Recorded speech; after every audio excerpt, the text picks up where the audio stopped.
வெல்லும் தமிழ் பெண்கள், வெல்லும் தமிழ் பெண்கள், வெல்லும் தமிழ் பெண்கள்.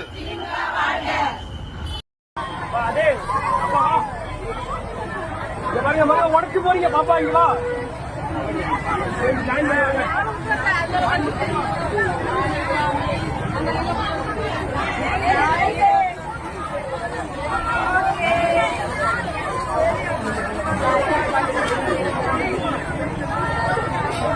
தமிழக வெற்றி கழகத்தோட தலைவர் தளபதி விஜய் அண்ணன் ஒரு மீட்டிங் போட்டால் அடுத்த நாளே பார்த்தீங்கன்னா திமுக சைட்லேருந்து ஏதாவது ஒரு இடத்துல முதலமைச்சர் மீட்டிங் போடுவார். ஸோ அது இயல்பான விஷயம்தான். ரொம்ப நாளாக நம்மளும் அதை பார்த்துட்டு வரோம். அதாவது நமக்கு ஜென்யூனாக பார்த்தீங்கன்னா நம்மளோட தோழர்கள், நமக்கு இருக்கிற அந்த க்ரௌடுன்றது பார்த்தீங்கன்னா அது நம்மளால் கவுண்ட் பண்ணவே முடியாது. அந்த அளவுக்கு பார்த்தீங்கன்னா அலைக்கடந்து மக்கள் வருவாங்க. ஆனால் திமுகக்கு அப்படி கிடையாது. ஸோ அவங்க ஒரு கூட்டத்தை கூட்டணும்னா ஏகப்பட்ட வேலைகள் பண்ணணும். ஸோ அதை பற்றி நம்ம ரெகுலராக நிறைய வீடியோஸ் போட்டிருக்கோம். அவங்க ஒவ்வொரு மீட்டிங் முடியும் போதும் நமக்கு ஒவ்வொரு விஷயம் கிடைக்கும். அதே மாதிரி இந்த வாட்டி நமக்கு ஒரு விஷயம் ஒன்று கிடச்சிருக்கு. அதை தான் நம்ம இன்றைக்கி பார்க்க போகிறோம். அது மட்டும் இல்லாமல் போராட்டத்தில் நீங்கள் எல்லாருமே போராடி பார்த்துருப்பீங்க. இளைஞர்கள் போராடுறாங்க, அதே மாதிரி ஆசிரியர்கள் போராடுறாங்க, செவிலியர்கள் போராடுறாங்க, அது மட்டும் இல்லாமல் தூய்மை பணியாளர்கள் போராடுறாங்க. இந்த மாதிரி நிறைய போராட்டம் பார்த்துருப்பீங்க. மாணவர்கள், அதாவது ஸ்கூலில் படிக்கிற ஸ்டூடெண்ட்ஸ் ரோட்டில் இறங்கி போராடுறாங்க. கேட்கவே புதுசாக இருக்குல்ல. நம்ம தமிழ்நாட்டில் நடந்திருக்கு.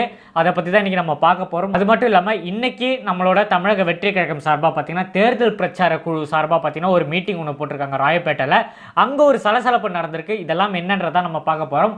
வாங்க வீடியோக்குள்ளே போகலாம். ரோட் சைடு அம்பானிஸ் நேயர்கள் அனைவருக்கும் வணக்கத்தை தெரிவிச்சுக்கிறேன்.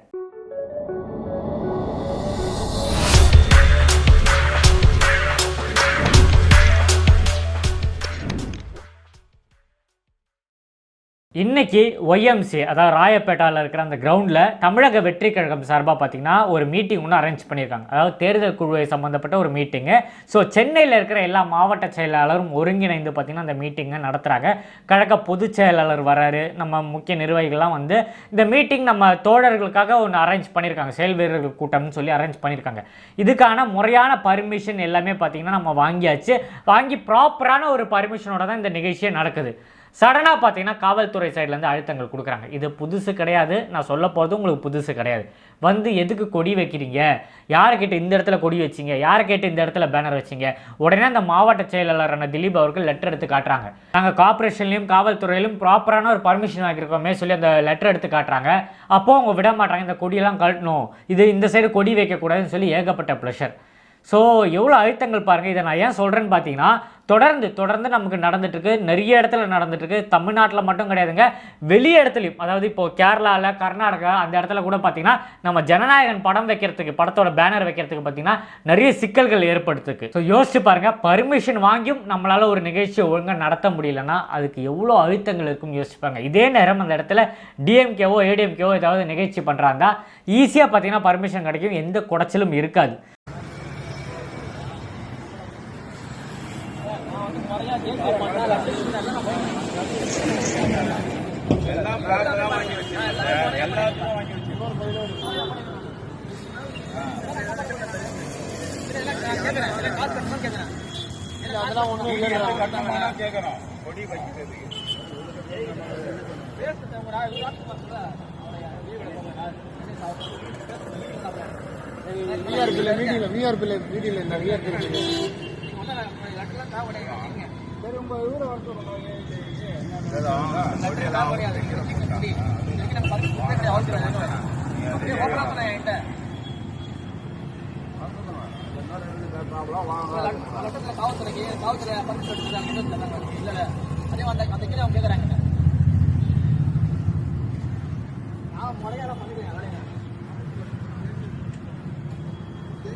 இந்த விஷயத்தை ஜஸ்ட் உங்ககிட்ட இன்ஃபார்ம் பண்ணணுன்றதான் இந்த கண்டென்ட் பண்ணவே காரணம். அதுக்கப்புறம் முன்னாடியே சொன்ன மாதிரி பார்த்தீங்கன்னா நம்ம தமிழக வெற்றி கழகம் என்னைக்கெல்லாம் மீட்டிங் போடுறோமோ அதுக்கு 2 நாள் கழிச்சு இல்லை அதுக்கு அடுத்த நாளோ பார்த்தீங்கன்னா திமுக சைட்லேருந்து ஒரு மீட்டிங் போடுவாங்க. அதே மாதிரி பார்த்தீங்கன்னா மகளிர் அணி மீட்டிங், இதுக்கு முன்னாடி நம்ம அதை பற்றி பேசியிருந்தோம், திரும்ப ஒரு மீட்டிங் போட்டிருக்காங்க.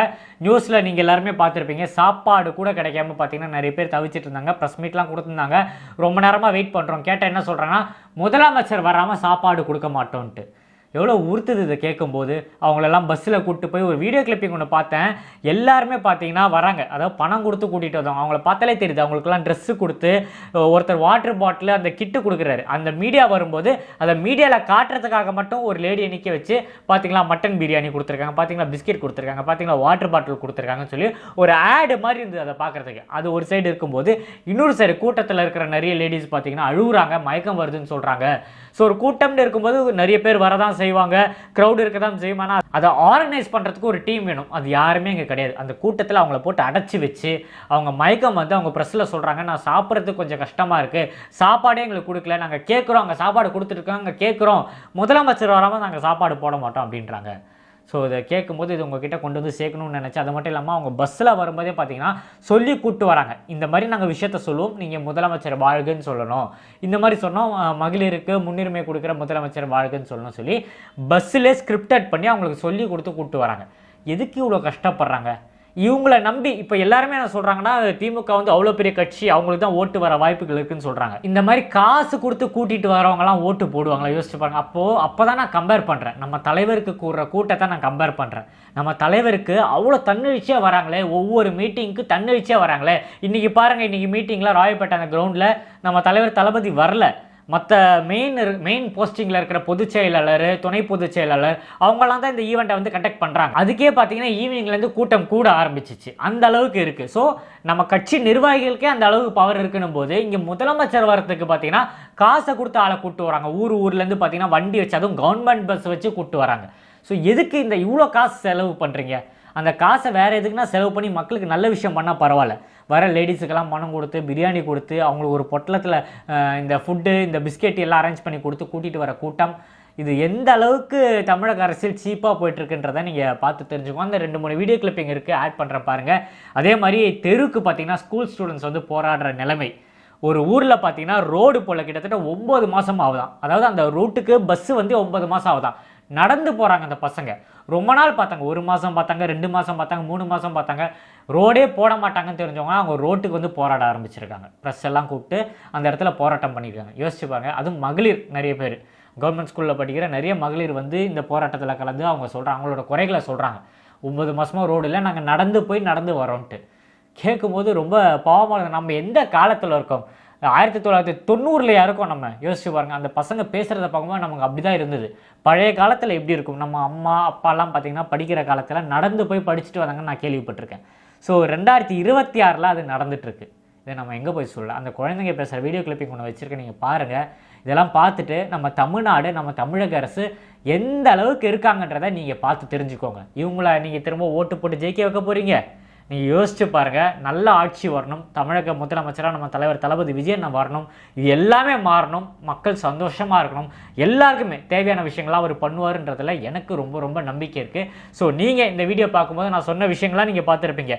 காலையில் அந்த கொடி வைக்கிற பிரச்சனையிலேருந்து பார்த்தீங்கன்னா, அது மட்டும் இல்லாமல் இந்த மகளிர் அணியை கூப்பிட்டு வந்து ஸோ காசுக்காக அவங்கள கொண்டு வந்து உட்கார வச்சு அவங்கள கொடுமைப்படுத்துறதும், ஒரு ஜெயிலுக்கு எப்படி நம்ம கூப்பிட்டு போவாங்க கைதிகளை, அந்த மாதிரி பார்த்தீங்கன்னா கவர்மெண்ட் பஸ்ஸில் ஏற்றி கொண்டு வந்து அடைச்சி வச்சு சாப்பாடு கொடுக்காம இவ்வளோ கொடுமை பண்ணுற ஒரு ஆட்சி நமக்கு வேணுமான்ற நீங்கள் யோசிங்க.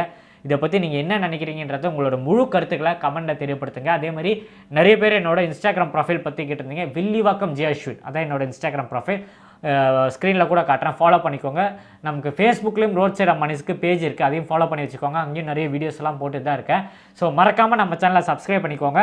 உயிர் இருக்கிற வரைக்கும் தலைவர் தளபதியை பற்றியும் தமிழக வெற்றி கழகத்தை பற்றியும் பேசிக்கிட்டே இருப்பேன். இன்னும் நிறைய வீடியோவில் சந்திப்போங்க. Start take care, bye bye. நான் உங்கள் ஏஜே. நன்றி. கஷ்டப்பட்டு வண்டி கிடைக்காத நடந்து போறோம், யாருமே வந்து ஏத்தல, அழுதுகிட்டே ஓடுறோம். எல்லாம் இவங்கனால தானே. ரோடு போட்டு அப்பதான் நாங்க போவோம் அந்த இடத்த விட்டு. இந்த மாதிரி ஸ்கூல் விட்டு போகும்போது 7 மணி ஆகுது, வீட்டுக்கு போகும்போது பின்னாடி 4-5 பயலுக்கு வண்டியிலே வந்து டெய்லி வம்பிழுத்திட்டு இருக்காங்க. டெய்லி பனிஷ்மெண்ட், லேட்டா போய் டெய்லி பனிஷ்மெண்ட் வாங்குறது எங்களுக்கு தேவையா? என் பேர் பிரியதர்ஷினி, நான் 9th ஸ்டாண்டர்ட் படிக்கிறேன், வடகம்பட்டி எங்க ஊரு. பஸ் 9 மாசம் ஆச்சு பஸ் வந்து. நாங்க டெய்லி நடந்துதான் போறோம். நாங்க டெய்லி வண்டி மறிச்சு வண்டி கிடைக்காட்டி அன்னைக்கு நடந்தே போனோம். யாருமே எதுவுமே கேட்கல. பார்த்து சிரிக்கிறாங்க ரோட்ல எல்லாரும். அழுதுகிட்டே நடந்து போனோம். யாரு அப்போதைக்கு எதுவும் கேட்காதுங்க. இப்ப அதுக்கு வந்துருச்சு அவங்களுக்கு. நாங்க போராட்டம் பண்ணம் தானே வந்து இருக்காங்க எல்லாம். அன்னைக்கு நடந்து போறோம் கஷ்டப்பட்டு. பஸ் வர மாட்டேன். பஸ் வந்தாலும் 9 மணிக்கு வருது. அங்க இருந்து குடுகுடுன்னு ஓடுறோம் 1 கிலோமீட்டர் ஸ்கூலுக்கு. நாங்களுக்கு 8 மணிக்கு ஒரு பஸ் விடணும். ரோடு சீக்கிரம் போட சொல்லுங்க. என் பேர் ராகவி, தோரங்குச்சி கேர்ள்ஸ் ஸ்கூல்ல படிக்கிறேன். 9 மாசம் ஆச்சு இந்த ரோட சரி பண்ண ஆரம்பிச்சு. இன்னும் போட்டு முடிக்கல. பட் ஆனா அங்கிட்டு இருக்க ரோடெல்லாம் போட்டு முடிச்சிட்டாங்க. இந்த ரோடு மட்டும் எதுக்கு போடலன்னு எனக்கு தெரியல. ஆலம்பட்டி, தெத்தூர், வடகம்பட்டி, எடையப்பட்டி எல்லா ஸ்டூடெண்ட்ஸும் டெய்லி நடந்துதான் போறோம். எல்லாமே போராட்டத்துக்கு அப்புறம் எல்லாம் சொல்யூஷன். அப்புறம் எதுக்கு நாங்களா இருக்கிறோம்? மாணவர்களுக்கு உங்களுக்கு என்ன இருக்குது? ஒண்ணுமே இல்ல. 18 வயசு ஆனா ஓட்டு போடுறதுக்கு மட்டும் வந்துடுறாங்க வீடை தேடி. ஆனா ரோடு போட்டாங்கன்னா அது எத்தனை 9 மாசம் ஆனாலும் முடியாது. ஏதாவது ஒண்ணு ஆச்சுன்னா இவங்க பொறுப்பாவாங்களா? அப்படி ஒரு பொண்ணு அது மாதிரிதான் போயிட்டு பழையாளத்துல இருந்து வந்துட்டு ஆக்சிடென்ட் ஆகி அந்த பொண்ணு இறந்தே போயிருச்சு. அவங்க அப்பாவும் இறந்து போயிட்டாங்க. அவங்களுக்காண்டி என்ன செய்ய முடியும் உங்களால? ஸ்கூல் படிக்கிற பிள்ளைங்களுக்கு 9 மணிக்கு பஸ் விடுவாங்களா? 9 மணிக்கு தான் இங்க ஸ்கூலே ஆரம்பிக்குது. 9 மணிக்கு பஸ் விட்டு நாங்க 9:30 போய் என்னத்தை சாதிக்க முடியும்? இப்ப வந்து போராட்டம் சொல்லி உட்காந்தோன்னு எல்லாம் வர்றாங்க. இத்தனை நாள் இதுலதான் நடந்து போறோம் எல்லாரும். என்னப்பா பாச்சுன்னு ஒருத்தவங்க வந்து கேட்கலையே. எதுக்கு கேட்கல? போராட்டம் நடத்தினாதே வந்து கேட்பாங்களா? எங்க இருந்தாலும் போராட்டம் தான் எல்லாமே. இதுவா டெய்லி அவமானப்பட்டு அசிங்கப்பட்டு எங்க ஸ்கூல்ல போய் நிக்க வேண்டியது இருக்கு. 900 பிள்ளைங்க முன்னாடி ஒரு 50 பேர் மட்டும் அசிங்கப்பட்டுனா எப்படி இருக்கும்? நீங்க அங்கிட்டு மாந்தோப்பு தென்னந்தோப்பு இருக்கிறனால எல்லாம் சரக்கு வேண்டி வந்து அங்கிட்ட வச்சு அடிக்கிறாங்க, வம்புழுக்குறாங்க. அதுல நடந்து வரும்போது நாங்க மட்டும்தான் நடந்து போறோம். பின்னாடி யாரும் துணைக்கும் வரதும் இல்லைங்க பின்னாடி வந்து. அதனால எங்களுக்கு பஸ் வேணும். ரோடு எங்களுக்கு சீக்கிரமா போட்டு தரணும். 8:30க்கெல்லாம் ஒரு பஸ் வரணும்.